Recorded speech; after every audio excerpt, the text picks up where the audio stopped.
अब जैसे कि अपन पढ़ते हैं बालूका स्तूपों से संबंधित जो भी एग्ज़ाम में क्वेश्चन आए हुए हैं वो अपन देखते हैं।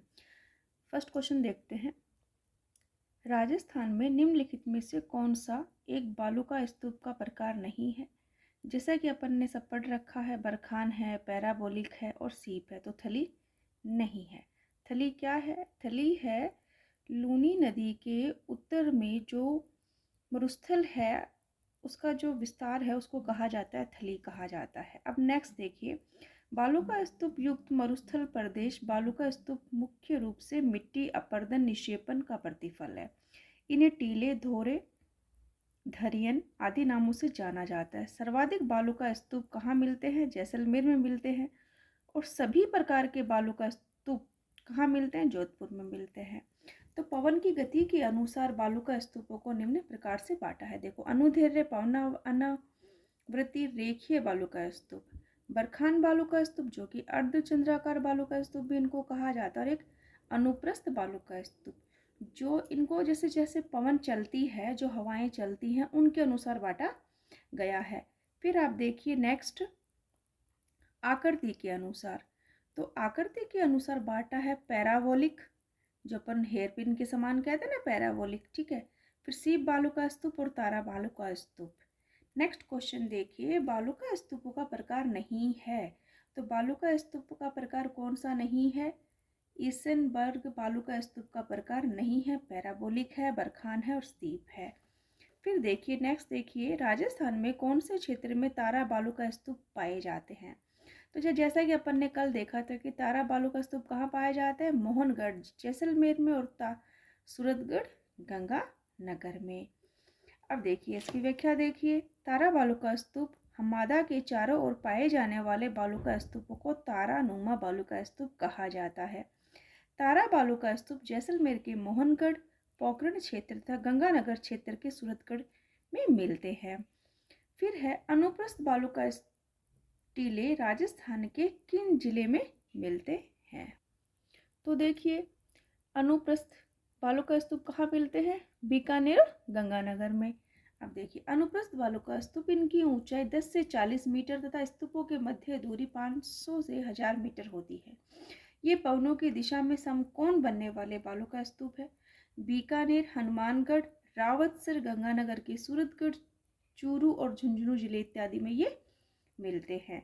अब देखिए, अनुप्रस्थ बालूका स्तूपों के बारे में अपन को डिटेल से बताना है। अब देखिए, अनुप्रस्थ बालूका स्तूप कहाँ कहाँ मिलता है? तो वो देखिए, बीकानेर जिले के पुंगल के चारों ओर, ठीक है, और मिलता है नेक्स्ट मिलता है गंगानगर जिले के सूरतगढ़ क्षेत्र में ये मिलता है। बाकी जैसलमेर मोहनगढ़ में तारा बालूका स्तूप मिलते हैं। और ये नेक्स्ट क्वेश्चन देखिए, थार के मरुस्थल में पाए जाने वाला अर्धचंद्राकार रेत के टीलों को क्या कहा जाता है? जो अर्धचंद्राकार अपन बार बार बोल रहे हैं, अर्धचंद्राकार यानी बरखान बालूका स्तूप। अब देखिए, बरखान बालूका स्तूप अर्धचंद्राकार बालूका स्तूप भी कहते हैं, ठीक है।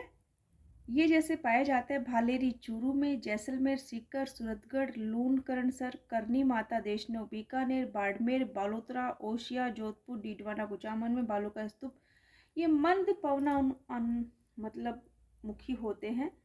तीव्र पवना मुखी भी ये ढाल वाला होता है। अब बरखान क्या है? बरखान सबको पता है कि बरखान क्या होते हैं। बरखान है बालूका स्तूप होते हैं, यानी रेत के टीले।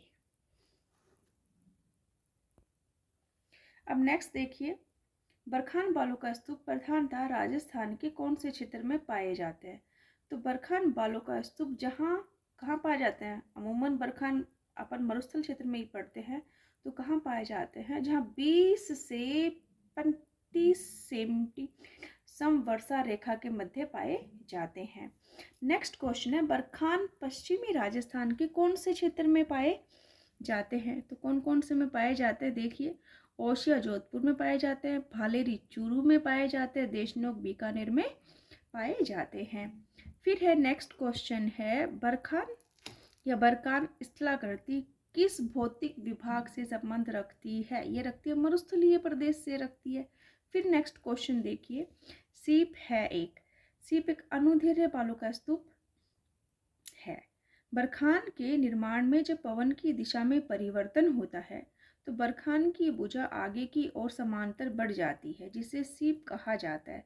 बरखान के अर्धचंद्राकार निम्न भूमि क्षेत्र में उपजाऊ भूमि को क्या कहा जाता है? उसको कहा जाता है रोही कहा जाता है। अब देखिए, कौन से बालू का स्तूप प्रचलित पवन की दिशा के समांतर विकसित होते हैं? समांतर होते हैं सीप, जिसे अपन अनुदैर्घ्य भी कह देते हैं, वो है सीप। ठीक है। अब नेक्स्ट देखिए, राजस्थान के थार मरुस्थल में दशवती नदी, जिसे अपन घग्गर नदी कहते हैं, किस प्रकार के बालू का स्तूप को चिन्हित करती है? ये करती है रेखीय या पवना अनुवर्ती बालू का स्तूप। नेक्स्ट क्वेश्चन देखिएगा, जैसलमेर में किस प्रकार के बालू का स्तूप मिलते हैं? तो इसमें जैसे 2 या 3 दोनों टाइप के मिलते हैं। तो नेक्स्ट देखिए, पश्चिमी राजस्थान में कौन से प्रकार के अनुप्रस्थ बालू का स्तूप पाए जाते हैं? तो अनुप्रस्थ यानी समकोण, तो समकोण कौन से हैं? बरखान और परवलीय प्रकार के मिलते हैं। अब देखिए, सीप व पवन विमुख रेखीय अनुदैर्घ्य तथा बरखान परवलीय अनुप्रस्थ बालू का स्तूप है। नेक्स्ट क्वेश्चन देखिए, थार मरुस्थल में स्थलाकृति किस प्रकार के बालू का स्तूपों से पटी पड़ी है? तो जो थार मरुस्थल की स्थलाकृति किस प्रकार के बालू का स्तूपों से पटी पड़ी है? ये है पैराबोलिक बालू का स्तूप से। राजस्थान के विपरीत एवं हेरपिन जैसा बालू का स्तूप, जो पैराबोलिक बालू का स्तूप जिसे कहते हैं, इस प्रकार के बालू का स्तूप बीकानेर, ठीक है, और पैराबोलिक बालू का स्तूप का जो विस्तार है वो लगभग संपूर्ण मरुस्थल में पाया जाता है।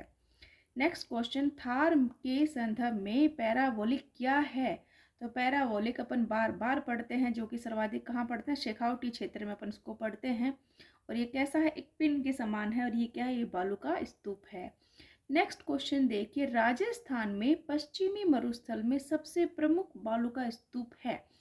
तो पश्चिमी मरुस्थल में जो सबसे ज़्यादा अधिकांशतः जो बालू का स्तूप है वो कौन सा है? पैराबोलिक बालू का स्तूप है।